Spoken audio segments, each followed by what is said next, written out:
ঘন জঙ্গলে একদিন এক সিংহ আর এক বাঘ একই সঙ্গে একটি মৃত হরিণ শাবক খুঁজে পেল। দুজনেই ভাবলো এটা তো একদম আমার জন্যই, আর শুরু হয়ে গেল কাড়াকাড়ি। প্রথমে একটু ঠেলা ধাক্কা, তারপর পুরো মারামারি। এমনভাবে লড়াই শুরু হলো যে গাছের পাতা পর্যন্ত ভয় পেয়ে কাঁপতে লাগলো। সিংহ গর্জন করে বলল, এটা আমার প্রাতরাশ। বাঘ থাবা ঝাপটে বলল, তোর প্রাতরাশ?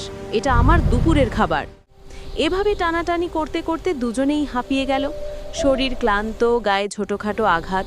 তখনই হেঁটে এলো এক চতুর শেয়াল। সে দূর থেকে দৃশ্য দেখে হাসি চেপে রাখতে পারল না।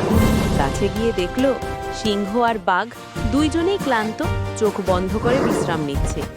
শেয়াল মনে মনে বলল, বাহ, দুইজনেই লড়াই করে আমার জন্য পুরো খাবার প্রস্তুত করে রেখেছে। তারপর একটুও ভয় না পেয়ে হরিণ শাবকটাকে কাঁধে তুলে নিয়ে দৌড়। চোখ খুলে সিংহ দেখল ফাঁকা। বাঘও তাকিয়ে চিৎকার করলো, ওই আমাদের খাবার